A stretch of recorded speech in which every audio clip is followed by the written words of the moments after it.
Tonight. This is going to be one of two fireside chats that we have before our season starts in March, which is just around the corner. And I'm going to kick it off to Jesse to do a little bit more introduction while I figure out sharing the screen. We're going to start first with some general systems changes and announcements until Daryl arrives, so he can do what I'm sure everybody else is really looking forward to, which is to go over some part one of some of our rules changes, and part two will be our second fireside chat. So, Jesse, while I get the screen share going, you want to jump in? Sure. Happy to. Sure, happy to. I just have to double unmute myself. Um, hey, everybody. We are super excited about 2024 coming up. And our staff have been working really, really hard for the second year in a row for us to make some kind of big overhaul and changes to our systems and how things run, and some rules things that we really wanted to get cleaned up. And we really appreciate the work they've been putting in. And we're excited to get to start sharing that with everybody. We do ask for folks to, give us a little bit of grace as far as making these changes stick, and they are on the bigger side as far as overhauls go.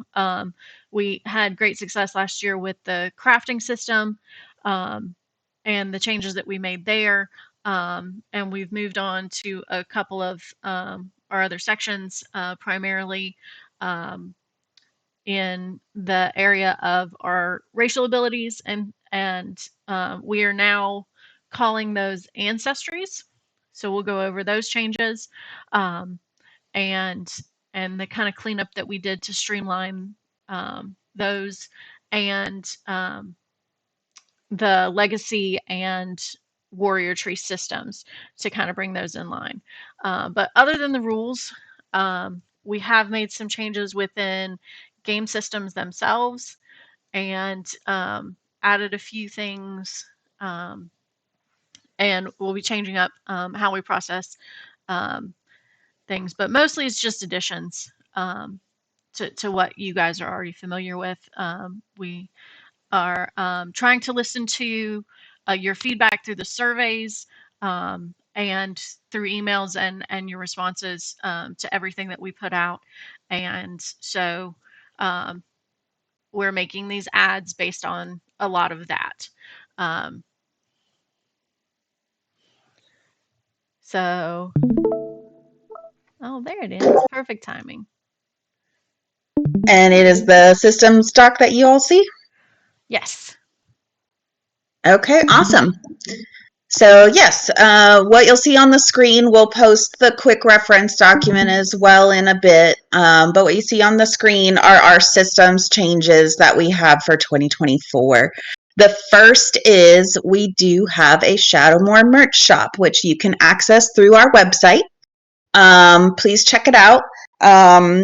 Jillian put a lot of good hard work into picking out some really cool items there, so really excited to see what that looks like.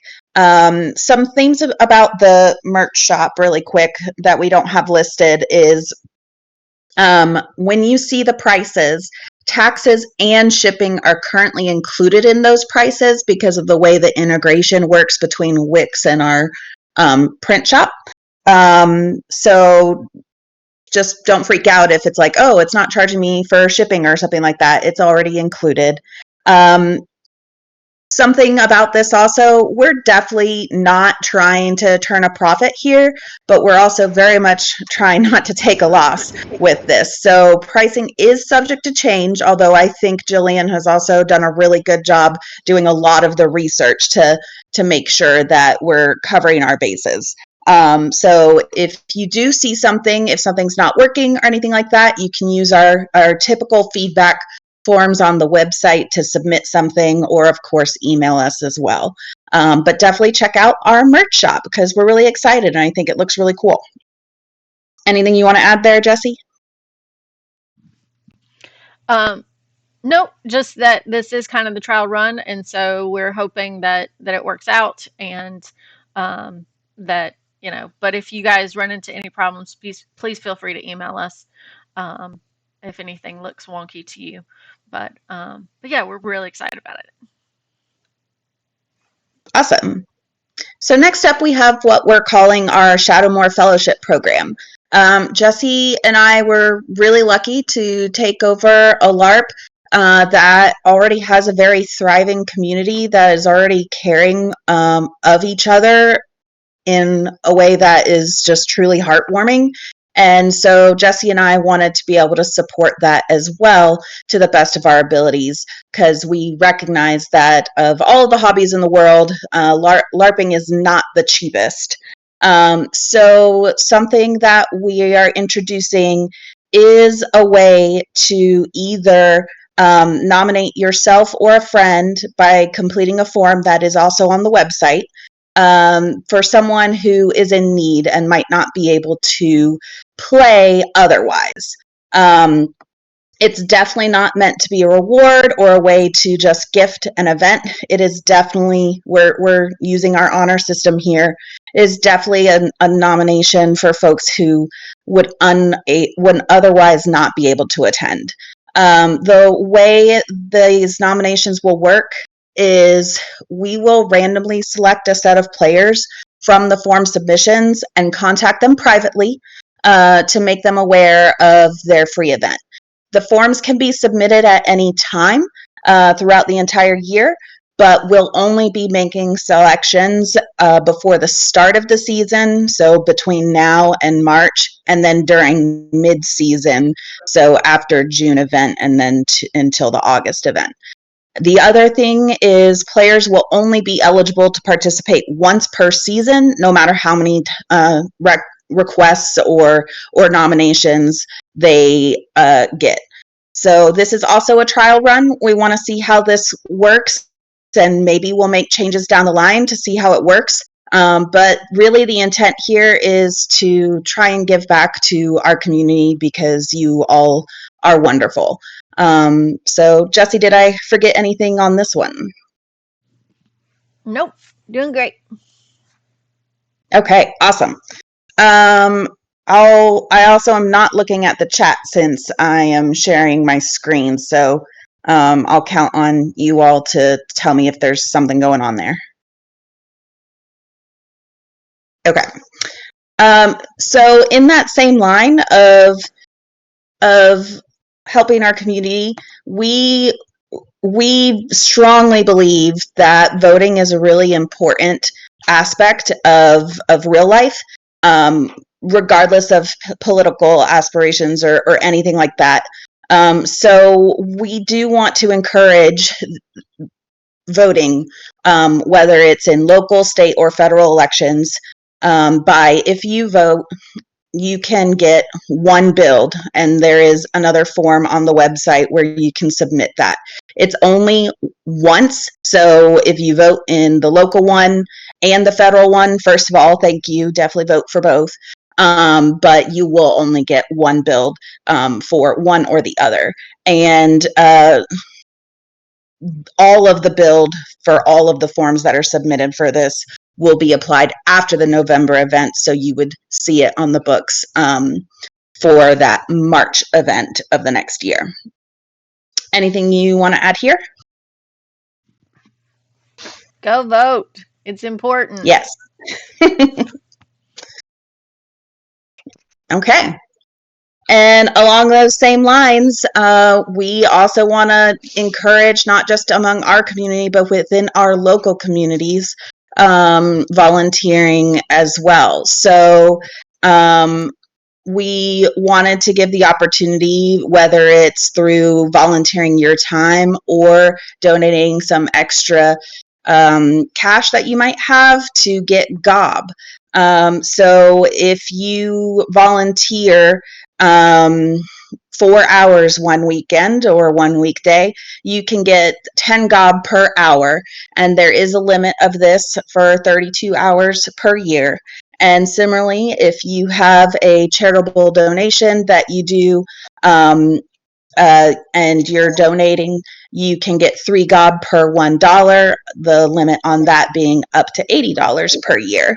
So the way this works, same thing, we've got a form which includes the request for documentation, so receipts or volunteer records or whatever that information is to validate not only that you did volunteer and or that you did donate, but also that the organization is a legitimate charitable organization. So if you are looking for a charitable organization or you already are doing this, we have provided also using Charity Navigator if that's something that you're like, where can I put my time or my money through? But of course, you're not limited to what's there, but we do really want to stress there that it should be a valid organization, and we'll be looking to validate those as well. I think, did I miss where we said when GOB would be applied for these ones? Oh, yes, for same thing. You can fill out the form anytime throughout the year, but that GOB will be calculated pre-season, so from now to March again, and then mid-season, so after June event, and then to the August event as well. And one important thing here at the very bottom, this is in no way replaces the volunteer work that we have to do on site as the requirement for helping our game continue to run. Amanda, you do have a question. Is yeah. the donation by individual? Or, like, for example, if you have more than one player in your household, how does that work? Oh, yes, because the GOB would be applied to the individual who's done it. Then, I think I see it's Molly there. So Molly, if you want to do 32 hours and then Jacob wants to do 32 hours, that GOB would be applied to whichever character you wanted it to be applied to, Molly, and same for Jacob.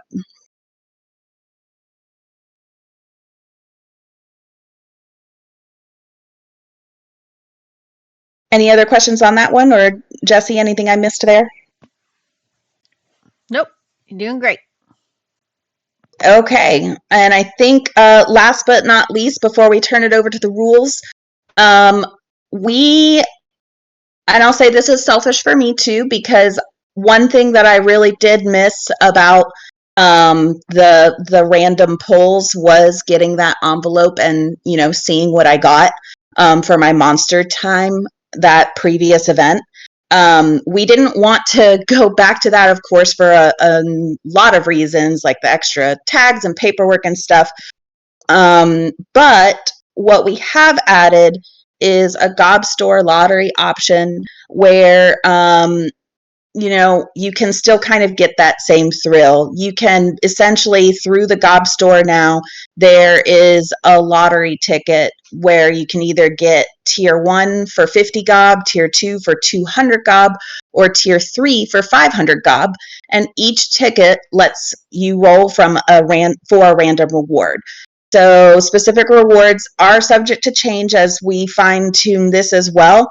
But generally, you can get anything from sealed production to formal and crafting components and scrolls. And of course, lower tiers will be more common components, and higher tier is going to be more rare component and scrolls. So that is something that is open and available to be purchased using your GOB on the GOB store. And then just like you would get stuff from the GOB store now, that would be included in whatever you purchased through the GOB and merchant store through Mike Fink at opening ceremonies. Any questions here?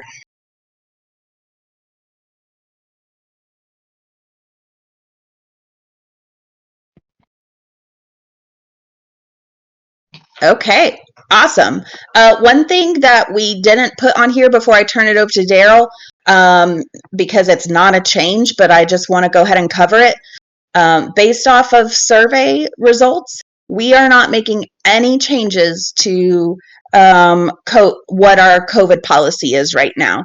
So still no, still no day of testing since we removed that. But yes, vaccination is still a requirement at this time. So please read up on the current and the same COVID policies that we have on our website as well. Jesse, anything else before I stop sharing for a second and get the other document up for Daryl? Nope. Just that, we appreciate this community, and a lot of these changes, are to help continue to feedback in to supporting you guys and all the good works and stuff that you do, because we appreciate you. Man, I've got a PDF version, so I'm good to just share my screen. That works too. We're ready when you are.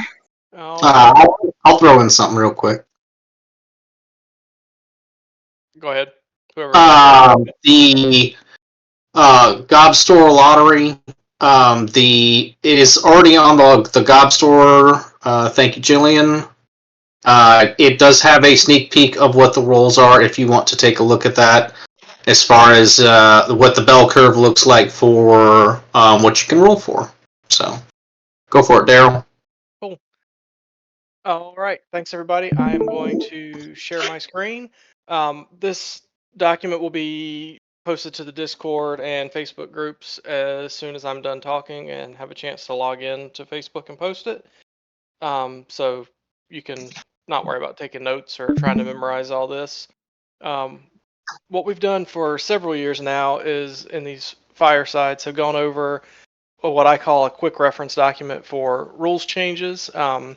I was a few minutes late, so I don't know if Jesse and Amanda mentioned it, but we're going to have 2 of these this year because there's some more substantial stuff going on for those folks that play fighters and or folks that had legacy skills. We will be handling that at the next fireside next Sunday. But today we're going to talk about some minor rules adjustments and play tests, and our biggest change, which is, as you can see from the title there, Ancestry. And I'm actually going to start with the minor rule test and then go to Ancestries second. If anybody from the steering committee feels need to jump in anytime, just let me know, and I'll stop talking. All right, so first things first.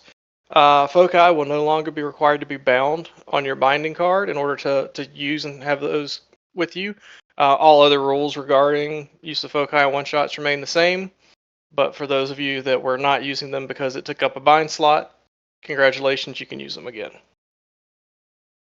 Next, we are amending or making small alterations to a handful of spell verbals. This is a direct change to the some feedback we got during the course of 2023, specifically around the spell consolidation. So for those of you that do provide feedback regularly, this is a direct result of the information that you have provided to us. And for those of you that don't, this should be proof that we listen and we read those surveys and actually take into account what people are saying and asking for. I assume everybody here can read, so I'm not going to read those verbals, but our goal there was to get those verbals that were both Earth and Celestial to no longer call upon Earth, and also we made a minor adjustment to the Toxin Shield verbal, mainly just because it's a pain in the butt. So this will be these will be the new verbals that you will use there. Should be a little easier for everyone, and again, for those folks that are now throwing these as celestial spells, it will not be calling on Earth.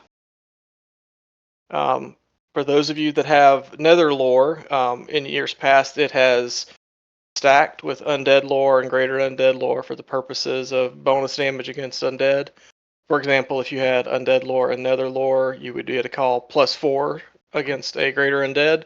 Nether lore will no longer stack with that. It is a totally separate lore. It will still absolutely have an impact on the way you play the game and in combat scenarios, but just no longer against Greater Undead. All right. The Calamasil weapon playtest is being expanded. So the playtest is now going to be open to all players who are interested. We are still limiting it to one-handed swords, and those weapons cannot contain any latex. So it is both, not either or. So one-handed sword and no latex. Again, all other standard rules for weapons and weapon coloration do apply. So, for example, if you have an obsidian sword and you order a sword from Calamasil, you need to make sure that it is painted the appropriate coloration. Item number should be on it, that sort of thing. I will caution, this is still a playtest, so don't get upset if we end up having to say this is not going to be allowed full time. But we do want to get some more feedback, and expanding it to more players is a way to do that. I am going to. Oh, sorry, Amanda. Sorry, just one more thing here. And actually, Chris might be able to speak to it better than I can. There are some items, I believe, on the Calamasil website that do have latex. So please be careful if you're looking at those weapons to make sure you're choosing the correct ones.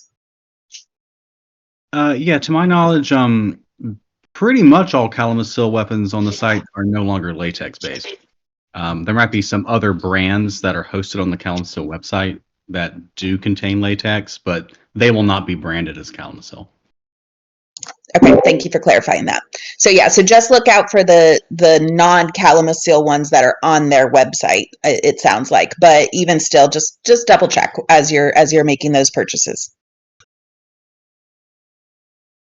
All right. So the next thing is I'm going to intro it and then turn it over to Mikey, because this is he has done most of the legwork here.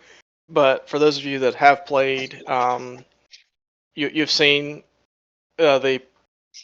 how infrequently archery is used in Shadowmoor, in addition to some perceived safety issues. And I'll be the first to admit it. When somebody's got an arrow, even a safe one, pointed at you, there's just that innate fear that is not the same as when somebody's swinging a fake, rubber sword at you. So in addition to that, the very, very, very high level of cost investment for those arrows and archery. We are playtesting the use of packet archery this year. Mike has done a lot of the legwork around what that playtest will look like. I'm going to let Mike talk. Mike, do you need to share your screen or anything, Mikey? I do not. I was going to pull up the document real quick, but sure, I'll do it. I can show my screen. So I will stop sharing my screen so that Mike can share the playtest write-up for packet archery. Just as a note, all this will be included in the final of the rulebook when it's released next week. All right, Mike, you're good to go. All right. Can everyone see my screen? You are good. Okay. Need to make it bigger. Make it bigger. Okay. How's that look? That's good. All right. You can read along. We are still continuing the traditional bow and crossbow construction. We're not taking that away. We're just giving a different option for those that want that character design, but don't want to deal with the traditional bow and crossbow construction. So all of those phys reps all of those construction guides for those are still the same. As far as with the packet bows and crossbows, they still have to be approved, and obviously you're not actually firing anything. So they do have to be fully padded in foam, just like they were before. The document has all of the specifics as far as what you can have as far as core and the sizes. You do also have to have a quiver of an adequate size to hold at least 10 packets. More or less to just make it a little bit more fair for those that were using the traditional style. So you can read along here if you wish. If not, it will be posted. The damage, however, is different. So instead of it being a base 6, it is now base 3. Proficiencies are +1 damage instead of +2. And any ancestry abilities that give +2 damage only give +1. So this is in playtest.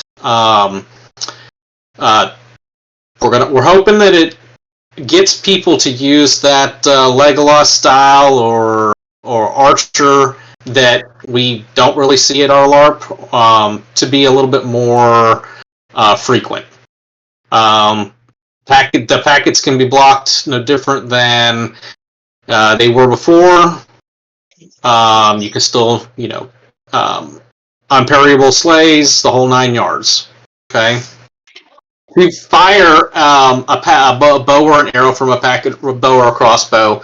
You hold it in your offhand holds the weapon at arm's length, aimed at the target. Take the spell packet, touch it to the weapon, pull back towards your ear, and then go ahead and throw it. You can't throw it around corners, and it should be a natural motion in the direction of the weapon. So let's hope this works out really well and we can continue this. But I will open it up to some specific questions if anyone has them. Or post them. That would also be great. So we will also show this at opening ceremonies. Yep. Yes.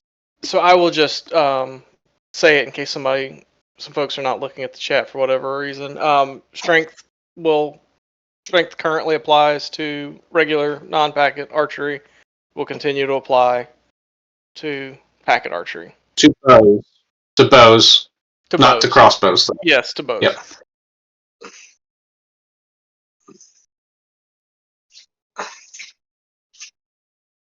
Was that a question in the chat? I'm sorry. Yeah, that was so there's another question. Does having a blossom within the hand of the bow count as touching it for act of motion? I guess I don't understand the question. I'm going to make an assumption, and Zach, who asked the question, you can just say if I'm right or wrong. Are you saying I'm left-handed, so I'm going to hold the bow and a packet in my right hand, then grab a packet with my left hand and throw? Is that what you're saying? That is correct.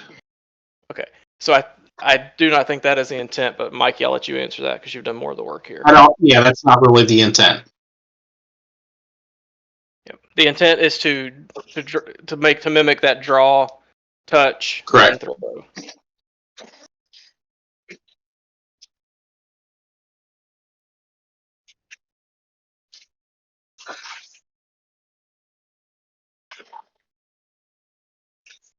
Good question, Zach. Thank you. Yeah, I didn't even think about that one. All right, if you do have questions, just zip them my way or zip them the team's way, and we'll go from there. All right, Mikey, you can stop, and I will start sharing again.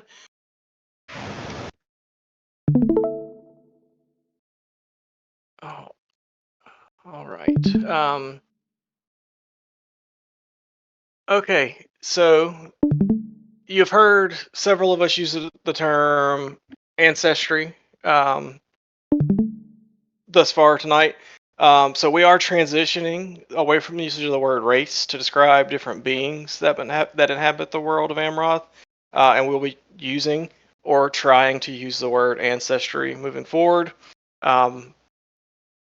This is a trend that a lot of the gaming world is moving away from the word race. The new word can vary based on game or system, but Ancestry is what we have chosen. So our intent is to move forward with that. I am sure, I know for a fact that we're all human and we all make mistakes, so I'm sure it will happen. But we will do our best to gently correct. And I say we encourage the players when they catch us making the same mistake. Mikey and I have done it multiple times throughout the off season as we've been working on this. Let us know. It's one of those muscle memory things. It's just gonna take time to work out. Additionally, we're also working actively to distinguish between the concepts of ancestry and culture. Specifically, in the world of Shadowmoor, a character's ancestry includes the requirements, with the example being makeup and costuming, and the in-game skill impacts, those ancestry advantages, disadvantages you get, while a character's culture can impact their motivations, background, and perceptions of the world. 3 different people may play a human. They all have the same stats, but they could play a human from 3 very different areas of Amaroth with 3 very different cultures. So as we move to further separate ancestry and culture, several existing ancestries have been amended. Specifically, barbarians, what was previously called barbarians, are now just going to be called human. Players can choose to identify as a barbarian, which is a specific human culture, if that is your desire. If you want to not play a more typical, will identify as a barbarian culture, you can play Joe Human. Amarathi dwarves and mountain dwarves we're now going to lump them both together under the dwarven ancestry. Players can choose to identify as a specific dwarven culture. Amarathi mountain, which are the dwarves that came to Amaroth with Shadowmoor, or other, if that is your desire. But again, from that game impact, skill impact mindset, these 2 were functionally the same. Again, they had the same advantages and disadvantages, same makeup requirements, different costuming, but again, the costuming really should be based on the culture and not the specifics of the ancestry. Gloomkin are changing. So the Gloomkin ancestry was unique in that it had 3 potential sets of advantages or disadvantages. This ancestry has been amended. It has now got a single set of advantages and disadvantages that we will go through in just a minute. Perhaps the most significant change, the Reaver ancestry has been altered and is no longer a hobbling-like ancestry. Hobbling-like is my word.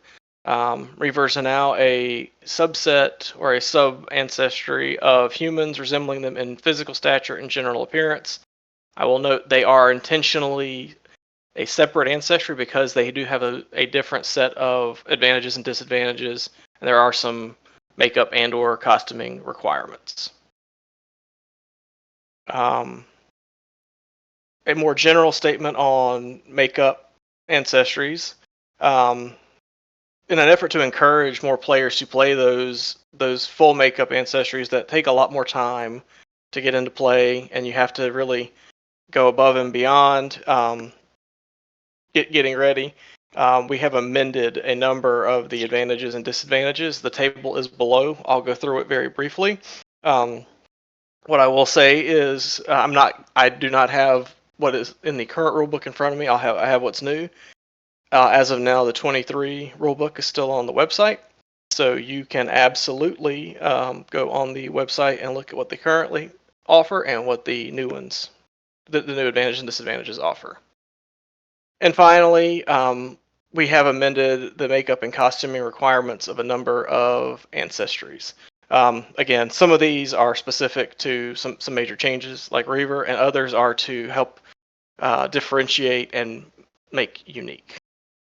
I do see a number of questions in the chat, so I'm going to look real quick. I think they've been answered. D, there is one about knowledge ancestry skills.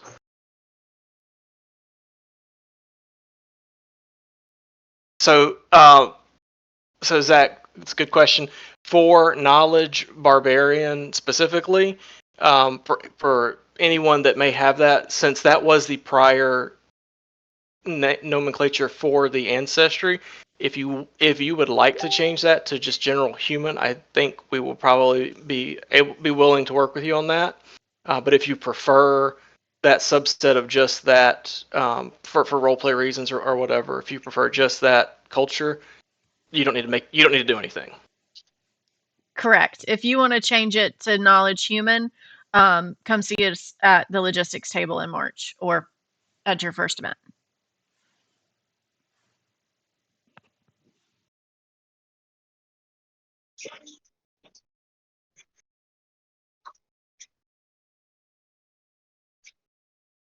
So I will very briefly go through the different ancestries.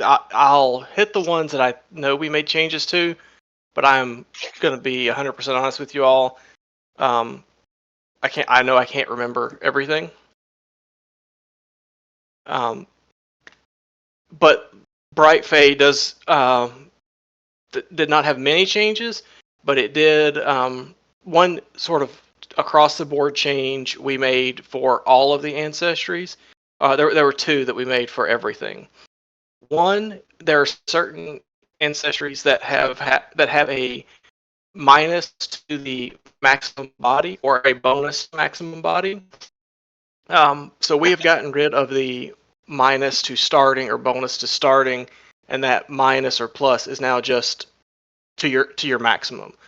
So using the example of a Bright Fae Scholar, Scholar has a maximum of 30 body, so a Bright Fae would now have a maximum of 20, but they would start at 5 body at level 5, just like every other Scholar.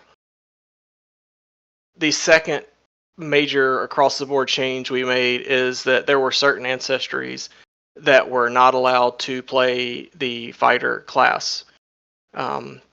We have removed that. Any ancestry can play any class. There are still specialties that are not allowed for some.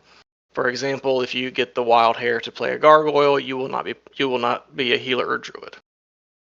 But you can absolutely play a Bright Fae or Hobbling fighter if that is your desire.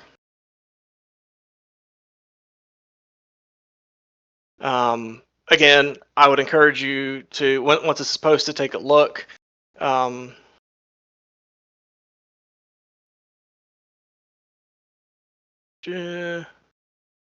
Jesse, Amanda, are there any that in particular we, aside from Reavers, that we really want to hit?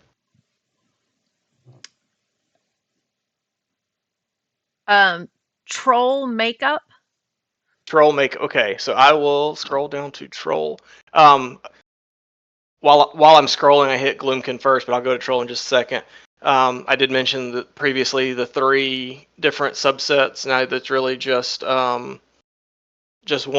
So the costuming and makeup requirements haven't changed, but the advantages are now they can purchase Resist Disease, Toxin, and Emotion, and they can also purchase the Survival, Gloom Below at character creation. I think their disadvantages stayed basically the same. Troll makeup. Right. Alright, so Troll, the makeup difference there is they must wear a base of purple on all exposed skin and must choose between white, brown, yellow, blue, or green as a secondary color that must cover at least 1/3 of the face. No single color may cover more than 2/3 of the total face coverage in order to differentiate between other makeup ancestries. And also 3 of the following: horns, large pointy ears, prosthetic nose or chin, tusks, a 6-inch long fake beard, and or tail.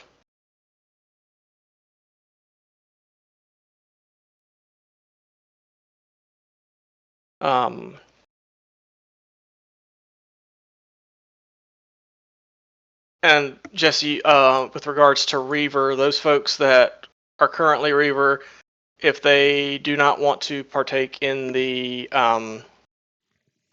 Reaver with the change to that, they are and they want to stay that hobbling-like ancestry, you will work with them to have the hobbling-like versus the Reaver. They just need to reach out to logistics, correct? Absolutely. Yeah. So if you are currently a Reaver and you like the hairy hands aesthetic and going for that, then yes, we can convert you over to the hobbling build out, and or if you would rather make the shift into the the more standard human, you can we'll make those updates. But also, just to say this as a general thing, we are not retroactively applying these changes. So most of this will be, if there are now resists and things that are open to you, or if you get something at a cheaper cost or something like that has changed, that will be for future purchases moving on.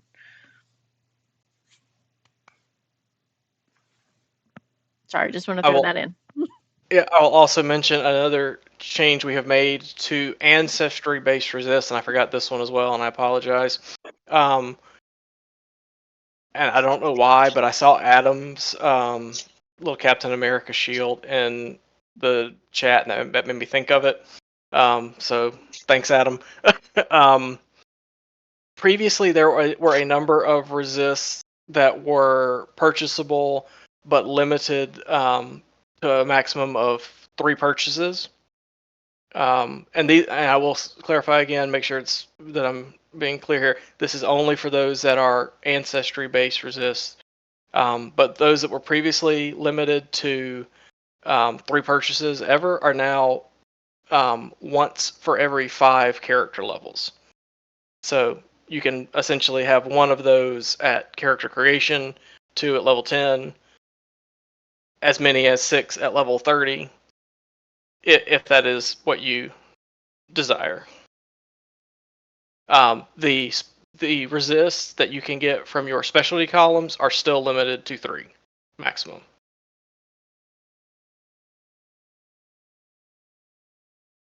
All right. Are there any specific questions about Ancestries? I think Chris covered it, but there was a question about. Sorry, now I have to scroll back up.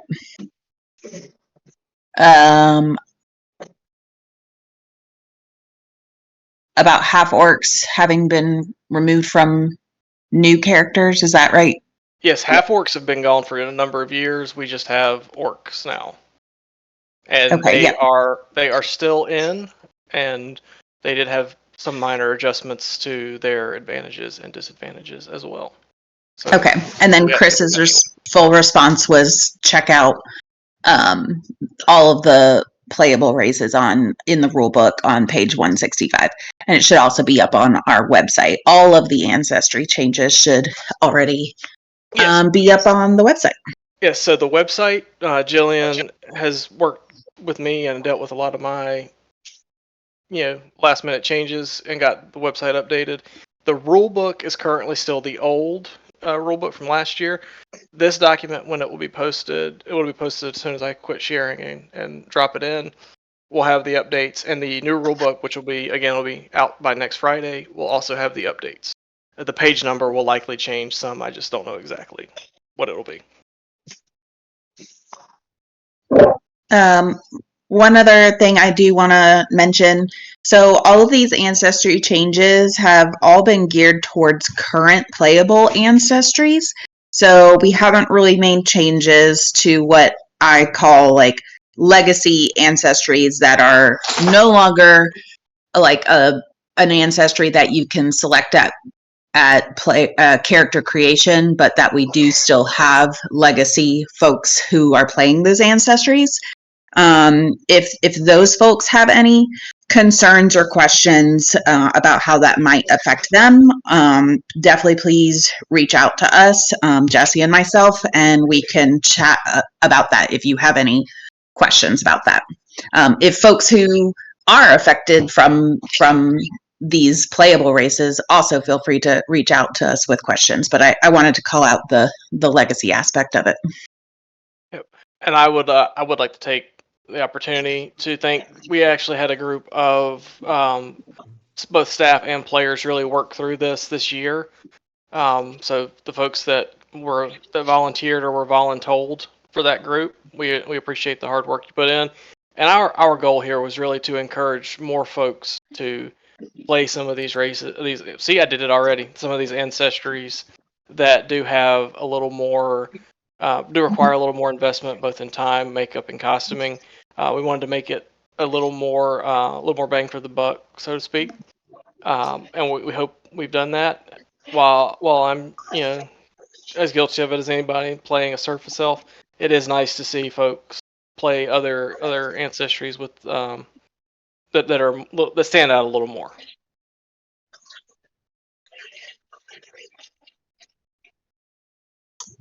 And I'm going to put Adam on the spot here also, as our head of ancestry marshals. Did you have anything else you wanted to specifically call out about these changes? No, I mean, I think that hit the highlights of everything pretty well there. Those will be posted. And again, like it was said, if there's any questions, any concerns, anything about these, I mean, they're going to be live on the website, and feel free to still utilize the Marshall email address, just marshall@shadowmoor.org, so we can answer questions there, give some guidance if there's things that you're thinking you may want to change if your ancestry changed dramatically. But yeah, just reach out if you have any questions or concerns.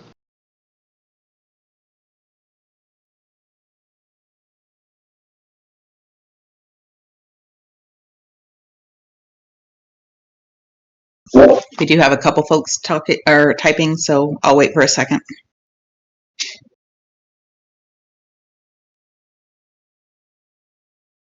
Yeah. Yes, yes, Steph. Only the ancestry resists.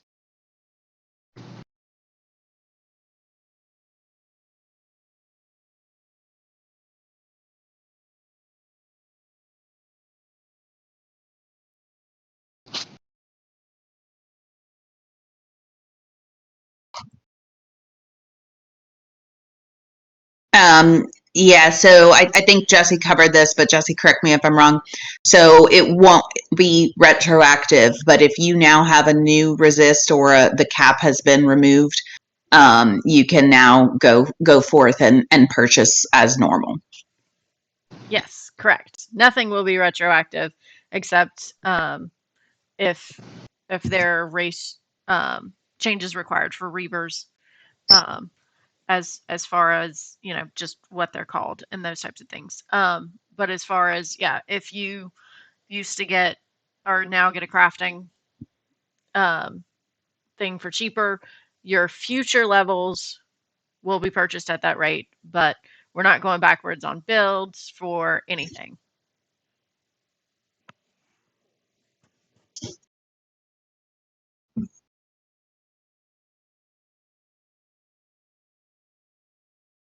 No, warrior skill tree will be addressed next Sunday's Fireside chat.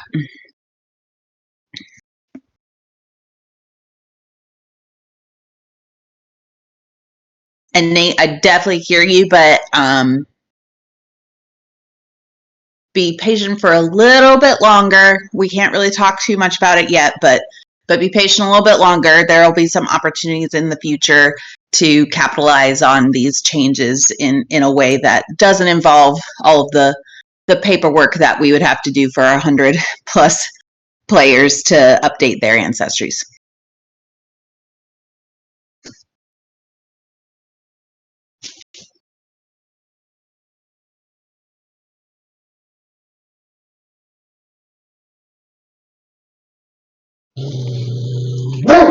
All right, and there's Bordeaux.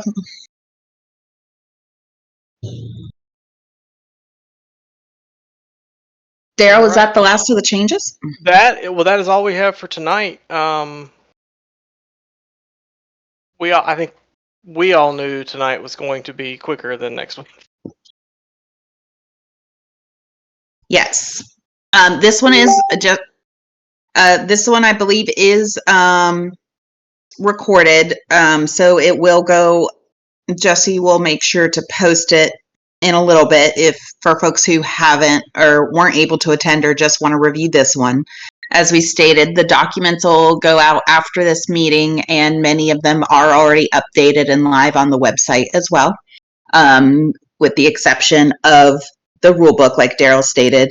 And then, yes, next week's Fireside Chat, we do believe will be a little bit more bulky, as it will be covering all of those warrior and legacy things that folks have questions on. That's really the only thing next week, though, right, Daryl? That is all I've got. Jesse did the agenda, and I saw my stuff was there and quit looking. So I'll let Okay. Jesse answer the rest of that. I think so, other than probably like some minor announcements that we might still have.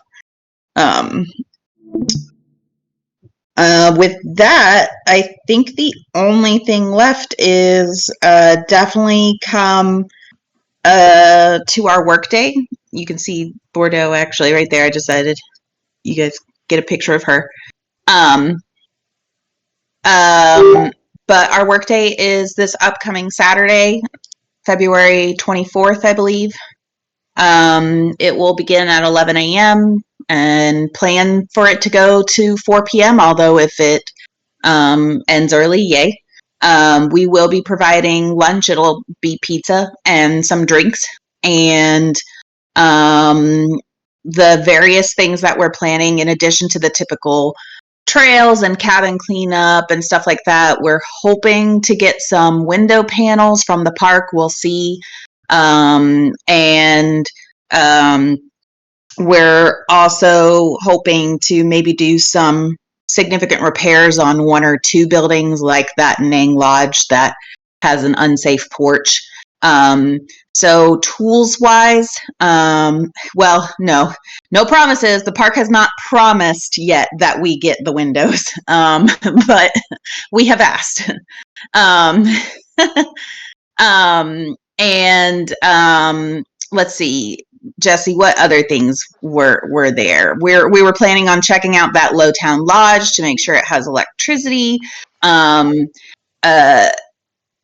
Eric, if Eric is planning on attending, I'm going to call you out. You were maybe going to help us with resealing some of the toilets in all the bathrooms, which would be great.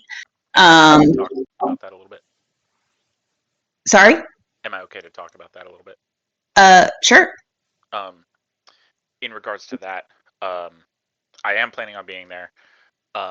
I will need to go around and look at everything first to take inventory. I know I had talked to Jesse about this a little bit, but once I get there, I'll be able to see what needs to be done and potentially how many hands I might need as well.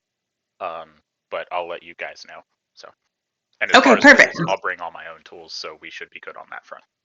Okay, perfect.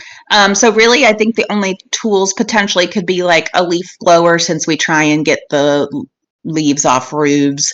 And then I think the folks who are going to try and fix the Nangtown porch are probably already aware and tracking that they need to bring those types of tools. The only other big thing is we're waiting to see also if the park will allow us to clean out some of those stable stalls. So I think those are the big things that we're shooting for if we're able to do all of them this weekend. And as a reminder, your time, of course, is compensated via, I've already blanked on the rewards. Jesse, rewards? Blanket. It's build. Via build. And actually, I don't think it's blanket. Oh, yeah. So definitely come on out. And we'll make a reminder post again as we get closer. And other than that, stay tuned. You're going to have a busy Shadowmoor weekend between workday and then our next fireside chat.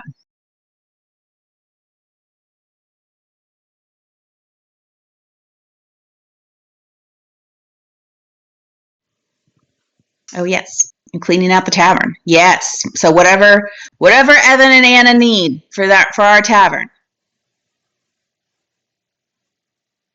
Okay. All right, folks. Well, barring any other questions, we shall give you back your night. I hope everyone has a fantastic what's left of the weekend. Maybe even some folks have tomorrow off. So if you do, I am jealous. Me too. Yep. If you have any ancestry specific questions, I posted the document here.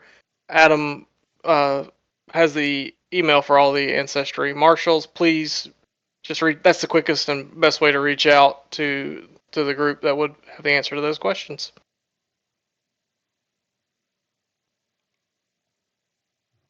All right. Have a great night, y'all. Thanks, everybody. Bye, everybody.